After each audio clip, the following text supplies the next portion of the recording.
Hi, welcome along to the warm-up. We are here to look at the big, and when I say big, I mean big game. Coming up on Thursday night, it's Arsenal visiting Olympiacos. Joining me, I've got James and I've got Cecil. Cecil's back in the building.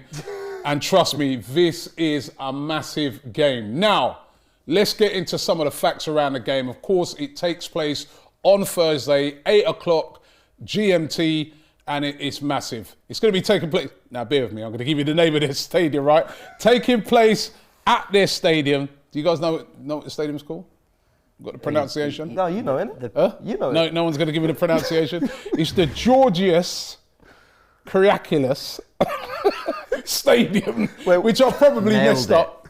Come on, you can speak Italian. You must. You've got a Latin. Italian, Greek. Yeah, but it's the same Latin type, similar Latin. Yeah. What was it? Karastikos. Yes. Greek is very... I'll practice it, I promise. Right, stadium's got capacity of 32,115, and of course we're going to be playing the first leg there. They got the home leg of the first leg, and it's a huge game. It's a repeat of the game last season when we got knocked out by Olympiacos. It was a very traumatic defeat at the time, and of course Arsenal will be looking to revenge that, and of course this represents our only hope of winning any silverware this season and really represents any hope of getting into the Champions League. James, I know you got some stats around the game. As always. Here I am. I think the key stat we all remember, last season, they beat us. Yeah, that's the one that will stick in everyone's memory. You know, when we did the draw live and we had how many viewers, all, you know, when the Olympiacos draw came out, everyone was thinking, oh my God, you know, because no one's thinking about what we've done this season or what they're doing. They knocked us out last year. Yeah. So that is obviously going to stick in their minds. And we're going to talk about our sort of results against them. Let's start by looking at how Olympiacos have done in Europe this season. Got it up here on the screen. Now, in fairness, you know, once again, we're drawing a team that have dropped out the Champions League. You know, Olympiacos obviously dominate their... It's a joke. I always moan about this, right? Yeah. This competition where teams drop out of the Champions League and then still you get a third chance. You're not even the runners-up in your group, you're third. You know, but anyway, that's for another day. Yeah, I agree. And you look at how they've done this season, you know, against Marseille, 2-2 on aggregate, but pretty heavy defeats on aggregate to City and Porto, and you can see why they, I'm surprised they even finished third, to be honest. But they dropped into Europe, and they did well to beat PSV, 5-4 on aggregate. It's a good result against a very good Dutch side. But again, 7 goals scored this season in Europe and 14 conceded. Doesn't look great, but when you look at their league form, it's a completely different kettle of fish, and we'll have a look at that now. Yeah, they're on fire, aren't they? They really are. Played 25. That'd be pretty impressive, wouldn't it? Played 25 games, 20 wins, 4 draws, just the 1 defeat in there. But the big thing is 61 goals scored and only 12 conceded in 25 games. Different league, though. You know. Yeah. It is. What are you going to say is the Farmers League, isn't it? I'm not going to call it a Farmers League because that always comes back to haunt you. But at the end of the day, Olympiacos, they won the league last season. The previous 2 seasons was won by, I think it's PAOK and AAK Athens. Yeah. But before that, they win it like literally every year. They are the biggest team out there. They're the team that spends the most money, and they are the team that wins it normally every single season. So I'm not really surprised by that stat. You know, that's what they do every year in Greece. I'm not surprised by it, but I would go as far as to say that the stats are so impressive, they're going to carry that degree of confidence going into this game. You know, you're going to trust your back four because the back four or back five, whatever it is, has been delivering all season to a degree. So yeah, different tests obviously with Arsenal. We saw their Champions League results. But the thing about this Arsenal game is we've met them 10 times before. Let's have a look at that. We've met them 10 times since 2009, which surprised me. I knew we played them a few times, but not quite as much as this. Guys, the record's not great, okay? In 10 matches, only 5 wins. 2 defeats at the Emirates our last 2 matches at the Emirates against them have ended in defeat. Some of the standouts there, obviously that 2-1 we lost last year. The 3-2 defeat, I remember that, Ospina dropping it in the net. That was a bad night as well. And then we struggled, you know, in Athens in those games before with 3 defeats before in 2009, 11 and 12. So I'm nervous. We don't have a great record against them. It's even in the games against them. I guess the thing is, a lot of those games over 2 legs, though, we prevailed. over the 2 legs. But I think last year is really in everybody's head where, you know, it was horrendous. You know, I remember being there and I come out of the ground, I was absolutely deflated. And I think it was Mikel Arteta's like first big setback as an Arsenal manager, wasn't it? Yeah, I think it definitely was. It was definitely the biggest, almost the biggest realisation of how much work he had to do. I think we all felt that. We all thought, no matter who comes in, they'll probably have a good run at the Europa League, and that just wasn't the case. I'll leave you with one more stat, guys, which is that in their last 11, Olympiacos' last 11 games against English opposition, they've only won 2 of them. Both against Arsenal. Both against Arsenal. For goodness sakes. I was like, was that going to be a good one? Do you know the thing is, right, just going back on that, I think one thing we've got to take into account, and I think, and I did an interview with some Olympiacos guys, and I said this to them, and they agreed. I think we are at an advantage over this tie, and over these 2 legs, and the reason is no fans. Now, I've been to that stadium a couple of times. I've been there for some of those wins and defeats, right? And I can tell you, that is one of the most hostile stadiums you can go to. Their fans are absolutely mental. They're up for it. They're jumping. They're one of those grounds when you go there, they're in there an hour before and they're all jumping. The whole ground's bopping up and down, and it's a very, very hostile atmosphere. But of course, they're not going to have that this time because there's no fans. Also, we played in that stadium against Benfica, so we're kind of used to, you know, playing there. That's another advantage. And when they came to London, you know, or any time they come to London, you know, it's like in North London, there's a massive Greek community, right? And, you know, he even went to Going Greek the other day. Going Greek the other day, went in there for lunchtime to have something to eat. And the guy who was doing the food was an Olympiacos fan. I said to him, I go, if we lose, I ain't coming back, right? Right? But they got a massive fan base in London, and remember last year, that again, I think that helped them get them across the line because they had so many supporters in the stadium. Again, they won't have that. So I think that might benefit Arsenal in sort of levelling things out, because that's one of those things that really helps them. They really do have that 12th man. Yeah, but agree. Yeah, we was obviously, you were just talking about their form and how well they're doing this season. Now, a big factor of their form is the danger man, and it's Youssef El Arabi. I mean, he's been absolutely killing it. He's the one that scored the last-minute goal against us to knock us out, and he does that celebration where he's got. Was it him who scored it? He thinks he's got the big gun. He did it for ages. Was it him who scored it? Yeah, it was him who scored it. You know what? I've never watched that game back. Serious? No. That night I went home. I went, no, not having it. To be fair, yeah, I've been looking at Youssef, and I'm going to be honest. He's probably someone we need to really take as a serious threat. He scored 18 goals out of 22 games. He's got 1 assist. And on top of that, right, he's had 41 penalties and only missed 1. He scored all 40 of them. So that's something we need to watch out. 41 penalties in his career. In his career. And he scored them all. Bar 1, so obviously he scored 40 and hasn't scored 1. So we've got to be careful. Don't give no penalties away. Yeah, exactly. David Luiz, I'm looking at you, please. It's mad. What's their style of play, Olympiacos? Well, listen, when I looked back at them, I thought that what I saw from them is that they get crossed into the box. They're very prolific in the air. They like the scrap of getting the balls into the box, and wherever it lands, getting shots off quickly. And that's what that's what a lot of their play is about, in my opinion. So I want tall centre backs playing. I want people that can get rid of it.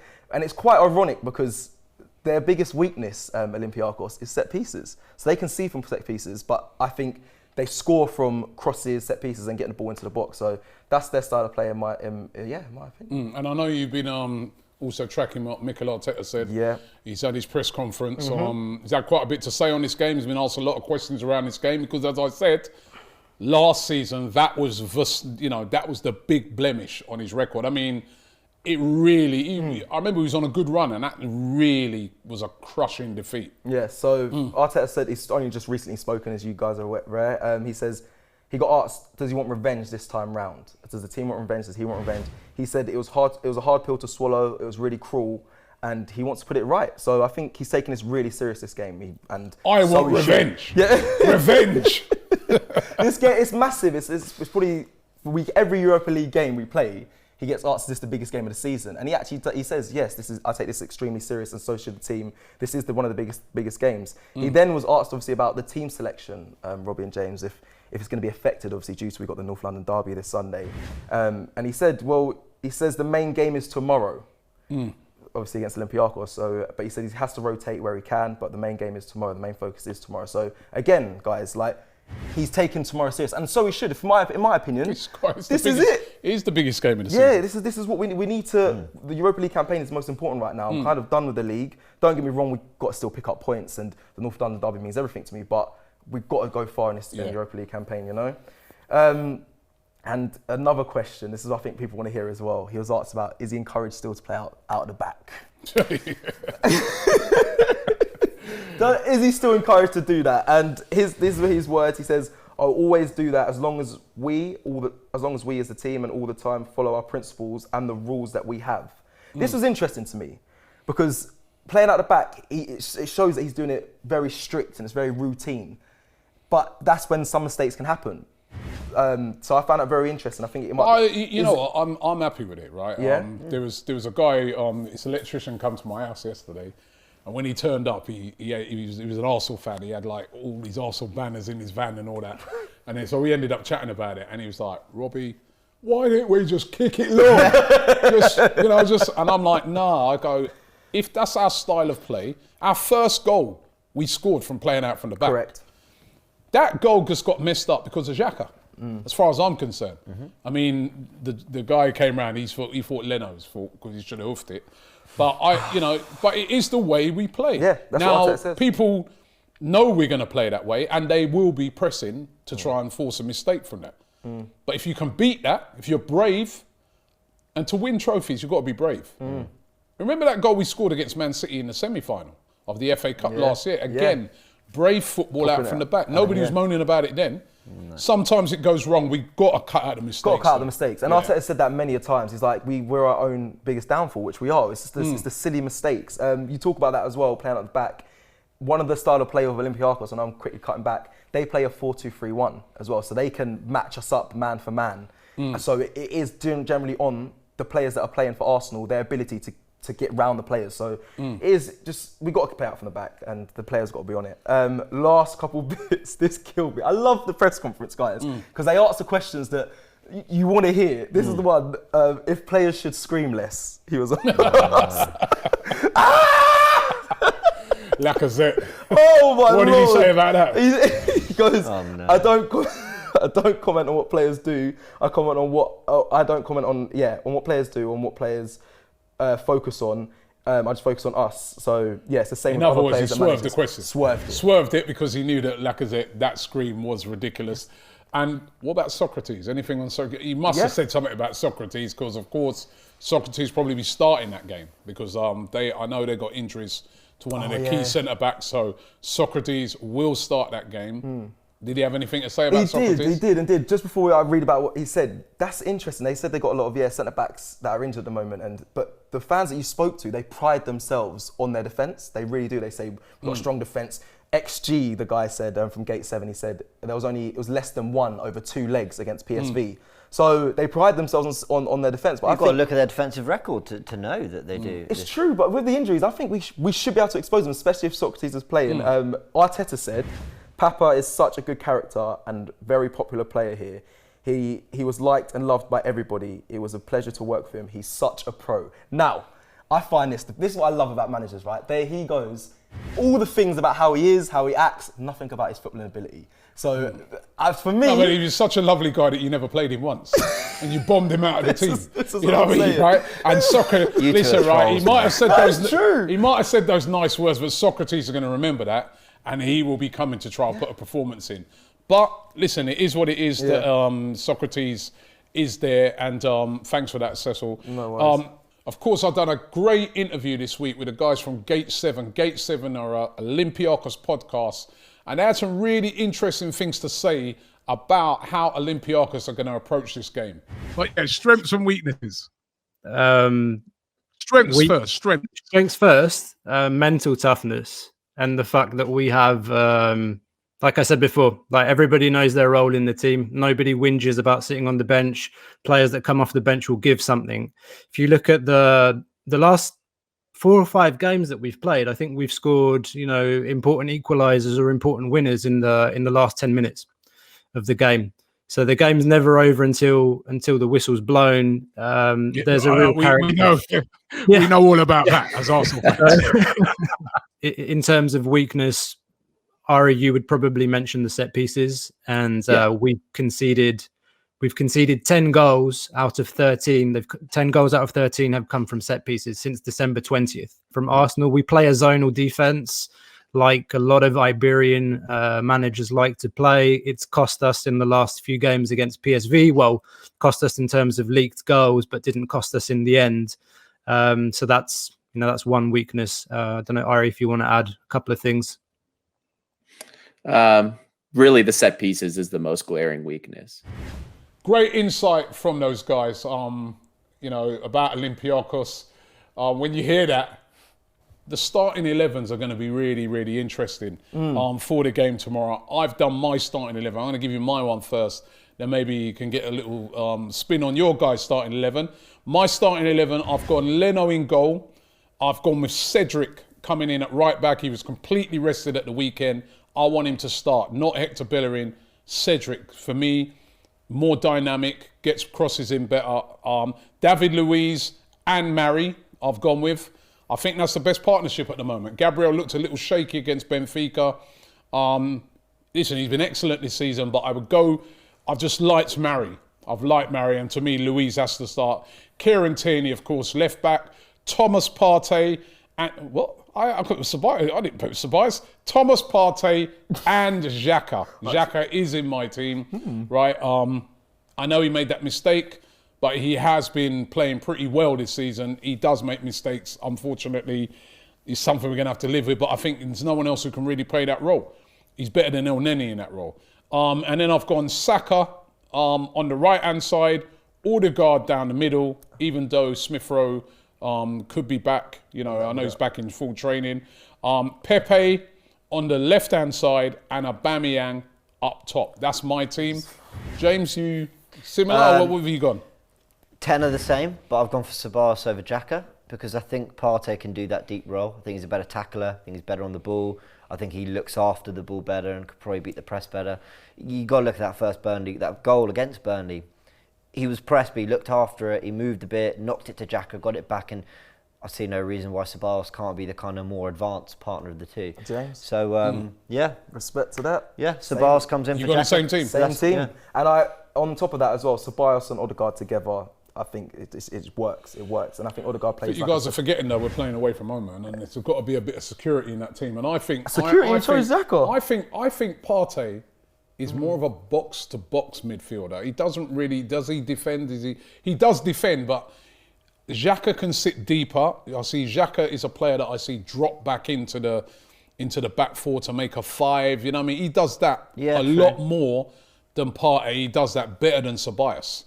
Right, and so I'm not going off for one mistake he's made. I know he's got mistakes in him, but I would have him in there. I mean, if we're going to talk about mistakes, I think you guys are forgetting against Benfica, Ceballos. Yeah, no. That nearly got us knocked out of the competition. Let's not forget that one. Yeah. Where the ball, he headed it back to the keeper. Remember that? That was his bit of defending. Yeah. No, Xhaka in there for me. Yeah, well, we could argue about this all the We time. can argue. What you guys send us your team. Let us know your 11s. You can get onto AFTV VIP and you can download it and you can get the team builder and build your team. But that's my one. Yeah. Look, I think you're right. Xhaka has the discipline. Whenever we attack, Xhaka's never in the picture. So I get that. But then when you look at like tackles, recoveries, interceptions, Ceballos is up there with Xhaka. He's up there with mistakes as well.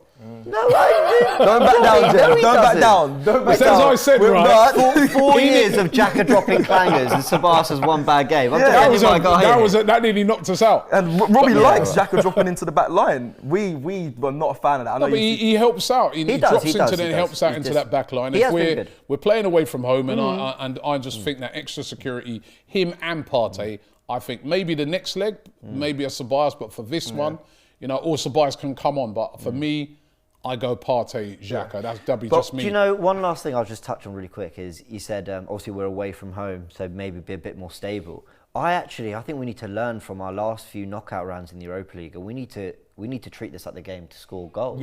Yeah. I think we need to try get 2 or 3, and if anything, be more sensible at the Emirates. You can see that, we can see with the Juventus game the other night, they only got one away goal in Porto. Porto come, 2 away goals, they're through. That's literally what happened to us last year against Olympiacos. Yeah. Match predictions. Let's get into the predictions. Let's go with you first, Cecil. 2-1 Arsenal. 2-1. If we get 2 away goals, it's happy days. Yeah. I'll take that now. I think it'll be 1-0. I think it'll be a cagey affair. But I think we'll win it. What do you think before we wrap up? Go on. I'm going to go with the 2-1 as well. We've got to go out there and get goals. I think these players are going to be driven to get a result because of what happened last year, right? So I think Aubameyang in particular is on a revenge mission in this game, and I think Aubameyang's hit a bit of form at the moment. You know, he scored again at the weekend. You know, I'm going 2-1 to Arsenal. What do you guys think? Leave it in the description. Don't forget as well, you can check out the video that I did with the Olympiacos fans from Gate 7. Great insights into Olympiacos. And of course, don't forget, we're going to have a watch along for the game on Thursday. These guys will be doing a pre-match build-up and we'll have the starting 11, so you better get all your information. And then after the game, of course, you got the ladies, Pippa, Helen, Charlene. They will be taking all of your comments on what you thought about the performance. It's an absolute must-win game over the 2 legs. First leg starting off over in Greece, in Athens. We've got to get the job done. And then we can start dreaming about who we get in the next round.